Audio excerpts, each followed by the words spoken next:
샬롬, 샬롬. 네. 우리가 지금은 출애굽기의 말씀을 쭉 살펴보고 있는 중인데, 오늘은 그 네 번째의 말씀으로 사명으로 부름받는 과정에 관해서 말씀을 나누도록 하겠습니다.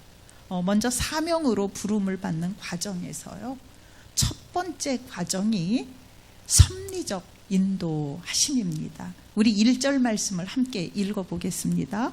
모세가 그의 장인 미디안 제사장 이드로의 양떼를 치더니 그 양떼를 광야 서쪽으로 인도하여 하나님의 산 호렙에 이르매. 아멘. 모세가 광야에서 만난 사람의 이름이 나옵니다. 미디안 제사장 이드로입니다. 과연 모세와 이드로의 만남이 우연이었을까요? 세상은 그렇게 말합니다. 그러나 하나님을 섬기는 우리들은요, 만남을 아주 특별하게 생각합니다.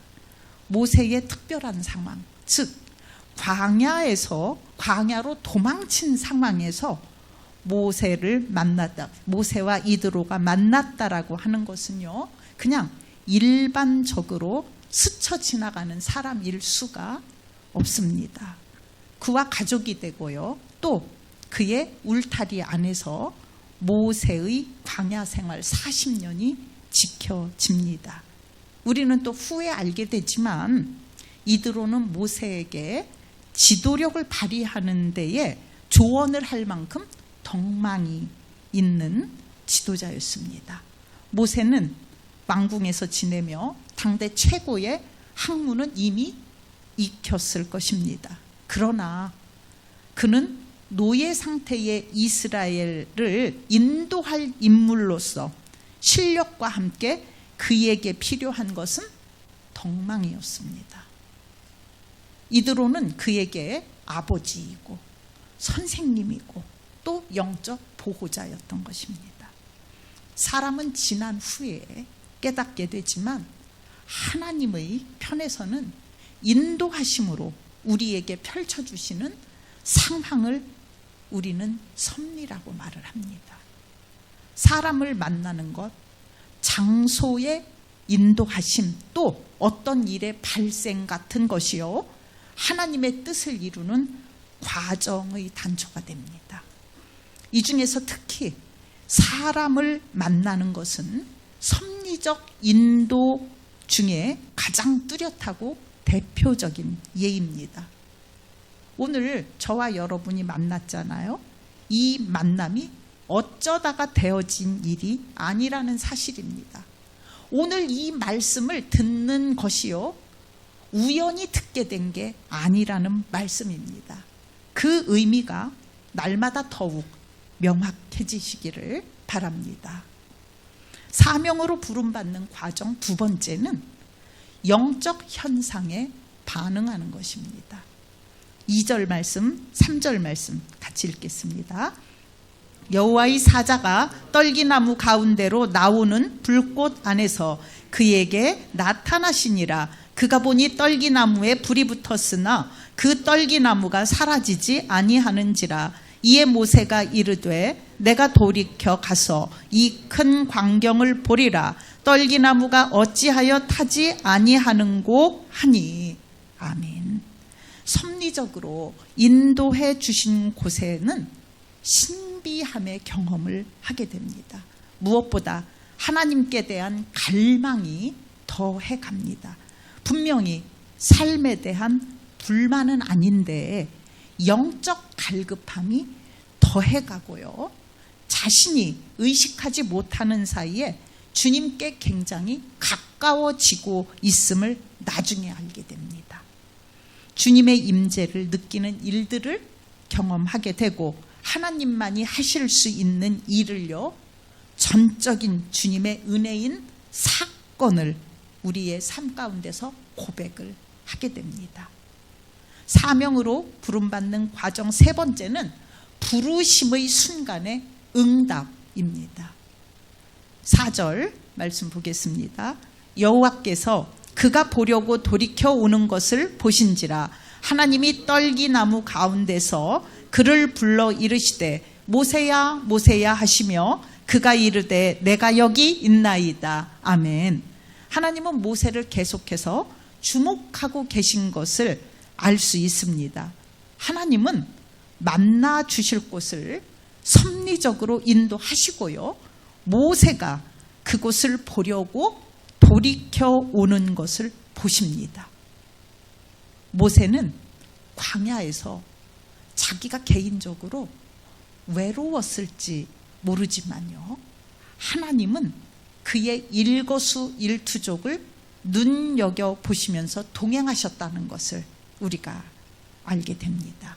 바로 모세가 행동으로 하나님을 향하여 나갈 때 모세야 모세야 하시며 그를 부르십니다.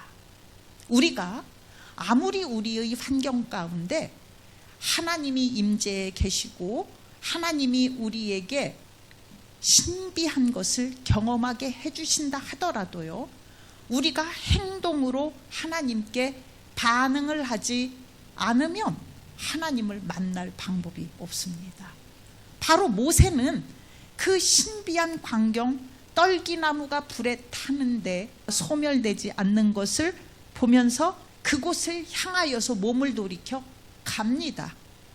자기가 행동으로 하나님께 뭔가 갈망하는 것을 향하여 다가가는 모습을 보입니다. 그럴 때에 주님이 부르시는 음성을 듣는 겁니다. 이때에 모세가요, 놀라서 뒤로 물러섰다거나 그곳을 피하거나 이러지 않았습니다. 왜? 모세는 평소에 갈망함이 있었기 때문에 바로 다가갈 수 있었던 것입니다. 그래서 모세가 반응을 합니다. 내가 여기 있나이다. 여러분, 우리가 평소에 영적인 것에 관심을 갖지 않으면요, 영적인 현상이 우리 주변에 나타날 때에 반응을 못합니다. 이게 영적인 것인지 아닌지 분별을 못하기 때문에. 그런데 영적인 것을 갈급해하는 사람은 이전에 영적인 것을 체험을 한 적이 없다 하더라도요, 직감적으로 압니다. 아, 이거 하나님께서 역사하시는 중이구나. 이거 하나님의 부르심이구나. 이거 하나님이 나에게 베풀어 주시는 환경이구나. 이걸 압니다. 그래서 내가 여기 있나이다 하고 말을 합니다. 제가 이전에 그 학생부 집회를 하면서요, 어떤 일을 했었냐면은 그 집회에 참석한 모든 분들을 한 분 한 분 다 기도를 해드렸었어요. 그럼 여러분 그 익숙하시죠? 줄 쫙 서가지고 한 사람씩만 기도 받으시는 거. 그래서 그 기도를 이렇게 쭉 하는데요, 그 학생부를 인솔해서 왔던 교사 한 분이 자기는 기도를 안 받겠다고 하면서 기도를 받으러 안 나오시는 거예요. 근데 그분이 왜 안 나오셨는지 아세요? 목사님이 기도하시다가 나 혹시 아프리카로 가라 그러면 어떻게 해요? 그런다고 안 나오신 거예요. 뭐예요? 하나님의 부르심에 대해서 자기는 원천적으로 봉쇄를 해버린 겁니다. 스스로가.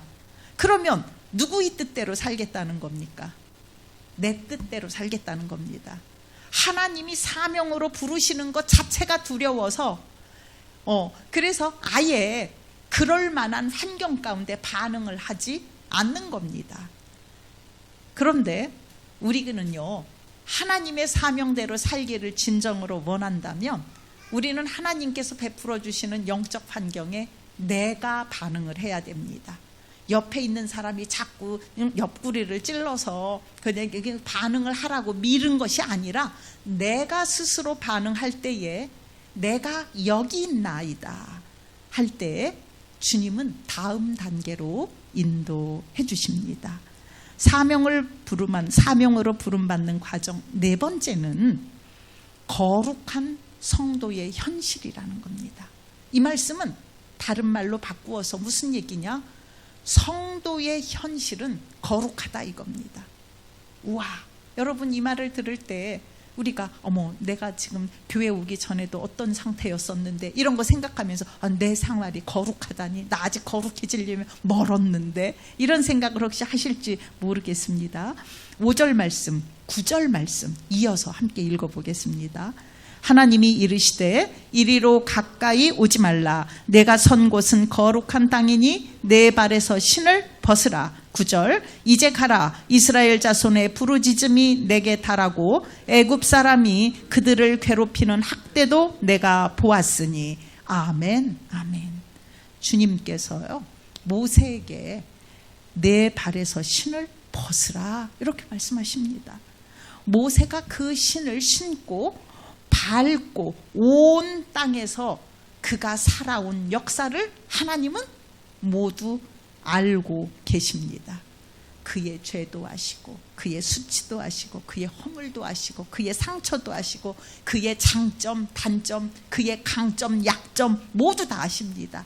그리고 동족에 대한 그의 특별한 사랑했던 마음도 아시고요.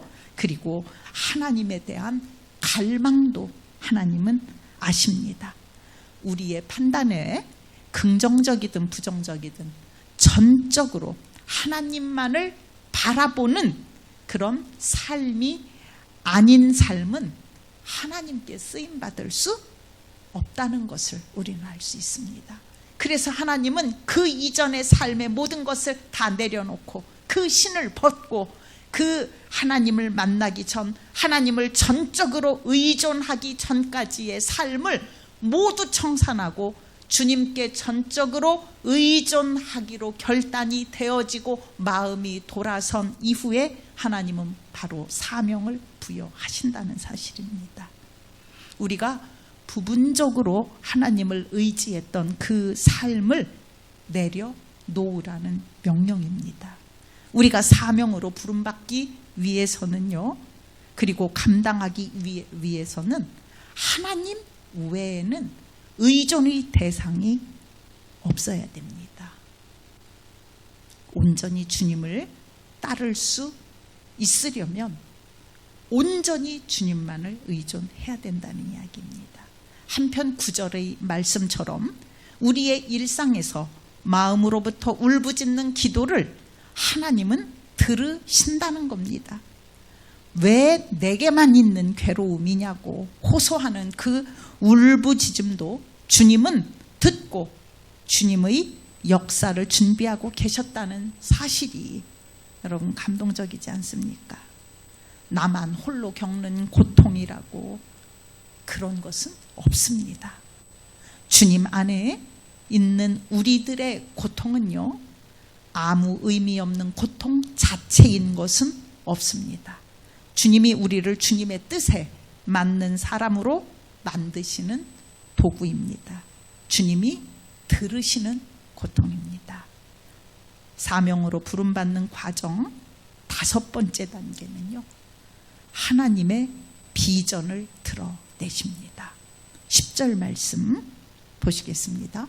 이제 내가 너를 바로에게 보내어 너에게 내 백성 이스라엘 자손을 애굽에서 인도하여 내게 하리라.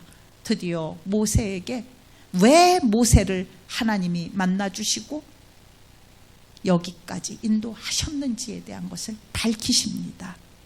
이스라엘 자손을 애굽에서 인도하여 내게 하리라 하시면서 주님은 바로 앞서 8절 말씀에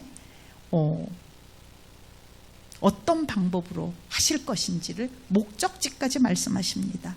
내가 내려가서 그들을 애굽인의 손에서 건져내고 그들을 그 땅에서 인도하여 아름답고 광대한 땅, 젖과 꿀이 흐르는 땅에 데려가려 하노라 하십니다.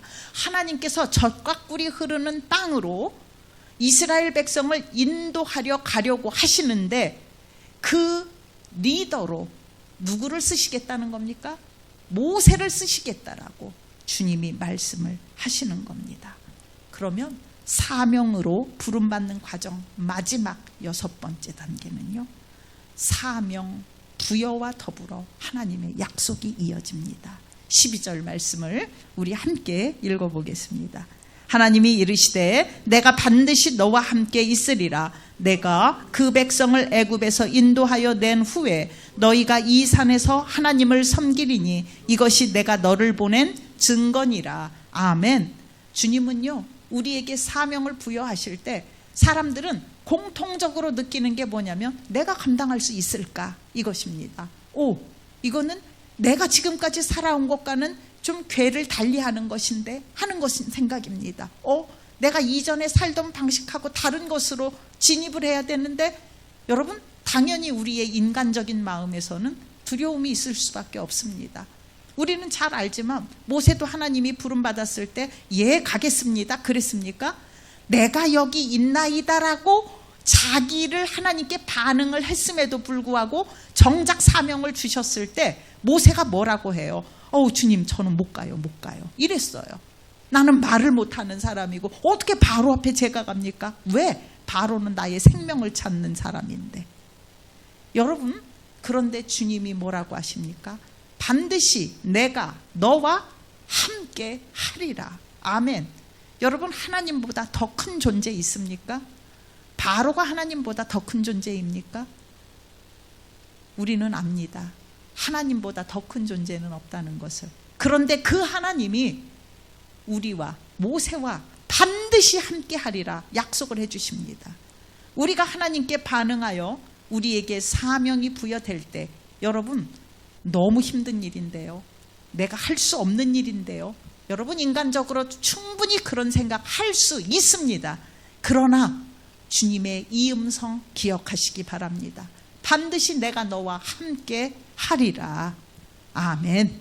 바로 이것이 우리의 이 하루하루를 살아가는 길이 거룩해질 수 있는 길이고, 하루하루를 살아가며 사명을 이루어낼 수 있는 길이라는 것을 기억하시고, 여러분이 이 과정 안에, 나 자신은 이 6단계의 과정 안에 어느 단계에 현재 있는지 한번 점검해 보시면서 주님의 인도하심에 적극적으로 반응하시는 여러분들이 되시며 새 시대의 새 사명에 따라 사시는 삶이 되시길 축원합니다.